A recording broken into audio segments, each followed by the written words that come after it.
یہ معیار ہے ایمان کا، اور ہر ایک کو ہر بات کا یہی جواب ہے۔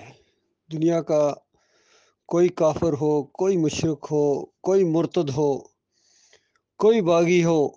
جو بھی ہے اس کو یہی جواب ہے۔ ہمارا اختلاف یہی ہے۔ ہماری کوئی کسی کے ساتھ، یقین کرو، ذاتی دشمنی نہیں ہے، کوئی ذاتی جھگڑا نہیں ہے، نہ زمین کا جھگڑا ہے، نہ زر کا جھگڑا ہے، نہ کوئی اور جھگڑا ہے۔ ہماری صرف دوستی اور دشمنی کا صرف ایک معیار ہے۔ آج پوری دنیا کے اندر جو کفر و شرک پھیلا ہوا ہے، شرک کے ذریعے اللہ کو گالیاں دی جا رہی ہیں، لاؤڈ سپیکروں کے اندر، مجمعوں کے اندر، جلسوں کے اندر، گھر گھر ہر جگہ شرک کے ساتھ اللہ کو سب و شتم کیا جا رہا ہے، تو ہمارا دل کڑتا ہے۔ اور ہماری کوشش یہ ہے کہ پوری زمین کے اوپر سے کفر شرک کا جنازہ نکال دیا جائے اور ہر طاغوت کی کھال اتار دی جائے، اور جو زبان بھی اللہ کے خلاف اور ہمارے نبی صلی اللہ علیہ وآلہ وسلم کی بات کے خلاف جو آواز نکلتی ہے، ہم چاہتے یہ ہیں کہ اس کو گدی سے نکال دیا جائے، اور جو اللہ کے بندے ہیں وہ ہمارے بھائی ہیں، وہ سروں کا تاج ہیں، وہ سواری کریں، ہم رکاب تھامیں، اور بہت ہی عزت ہے، بہت ہی احترام ہے۔ باقی جو اللہ کے دین کے ساتھ کھیل کھیلیں، اپنی چلائیں، اپنے اکابرین کو پیش کریں، اپنے فلسفے جاڑیں، اور پھر کہیں کہ اس کو مانو، اور فضول بحثوں کے اندر الجھائیں، فروئی معاملات میں الجھائیں، اور جو اصل بات ہے نہ وہ کام کریں نہ کرنے دیں، تو بتاؤ ان سے بڑا بھی کوئی بیوقوف ہو سکتا ہے؟ جاہلو، کیوں اپنا وقت برباد کرتے ہو، اور کیوں ہم سے یہ امید رکھتے ہو کہ ہم تمہاری وجہ سے اپنے ایمان اور اپنے عقیدے کو چھوڑ کر، اپنے مالک کو چھوڑ کر، اپنے مالک کی بات کو پیچھے کر کے تمہارے فلسفے، تمہاری تفسیریں ہم ماننا شروع کر دیں گے؟ یہ کبھی نہیں ہو سکتا۔ باپ مارے کا بیر ہے، بلکہ اس سے بھی زیادہ، کیونکہ ہم اللہ کے دین کو لے کر اٹھے ہیں، ہم نے اللہ کے دین کو اختیار کیا ہے، اور یہ پوری طرح بات بالکل کھل کے دل کے اندر آ گئی، اور جب بات سمجھی تھی تو اس کے بعد غسل کر کے صحیح طریقے سے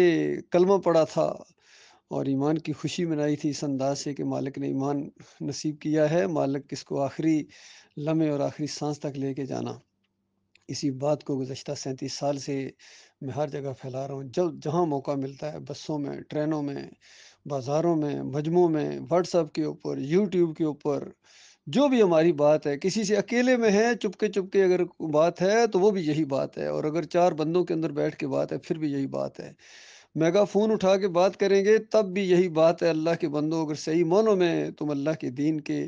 پھیلانے والے ہو تو آؤ اس حق کے اوپر جو بالکل ہمارے اور تمہارے درمیان بالکل مشترک ہے، اسی بات کے اوپر اکٹھے ہو جائے۔ کیوں ان چکروں میں پڑتے ہو؟ لڑائی جھگڑے کا کوئی موقع نہیں ہے کہ ہم اللہ کے علاوہ کسی کی بندگی نہ کریں، پہلی بات تو یہ ہے،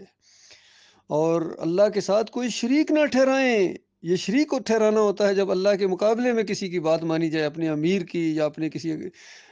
پیر کی یا فقیر کی یا کسی سیاسی لیڈر کی بات جب اللہ کے مقابلے میں مانیں گے تو ان کو رب ماننا ہے۔ کیا مومنوں کی جماعت اس لیے بنی تھی کہ اپنے امیر کے ساتھ اللہ کا مقابلہ کیا جائے؟ بتاؤ، اگر تم اللہ کی کتاب کے خلاف باتوں کو مانتے ہو تو پھر تمہارے میں اور بریلویوں میں اور دیوبندیوں میں کیا فرق ہے؟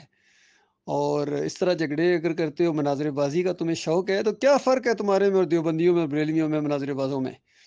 تو یہ بنیادی بات ہے، اس کی طرف آؤ، اللہ کی دعوت دو، گروپوں کے اندر بھی، بازاروں کے اندر، جہاں بھی ہوں گے، اور جتنے بھی لوگ یہ کام کر رہے ہیں، چاہے ہمارے ساتھ ملیں یا نہ ملیں، ہم ان تک پہنچ پائیں نہ پہنچ پائیں، وہ ہمارے بھائی ہیں، اور ہم ان کے بھائی ہیں جو دلوں کے اندر پوری طرح ایمان رکھتے ہیں، محبت کرتے ہیں، ایمانداروں کے ساتھ دعائیں دیتے ہیں، اور کوئی کھینچا تانی نہیں کرتے۔ جو ٹانگیں کھینچنے والا ہے، جو اس طرح کا انداز اختیار کرنے والے ہیں، وہ بس جانے اور ان کا کام جانے، ہمارا مالک ان سے نپٹ لے گا۔ آخر ہم سے کیوں مطالبہ ہے کہ ہم ان کی بات کو مانیں؟ ہرگز نہیں مانیں گے، ہرگز نہیں مانیں گے تمہاری بات اللہ کی بات کے مقابلے میں۔ تو یہ معاملہ ہے، یہ ذرا دوبارہ سن لیجئے ڈاکٹر مسعود الدین عثمانی کی آواز، تاکہ تمہارے دل کی ساری کھڑکیاں کھل جائیں، دماغ سارا بالکل صاف ہو جائے، اور کبھی ہم سے یہ امید نہ رکھنا کہ ہم اللہ کے مقابلے میں تمہاری کوئی بات مانیں گے۔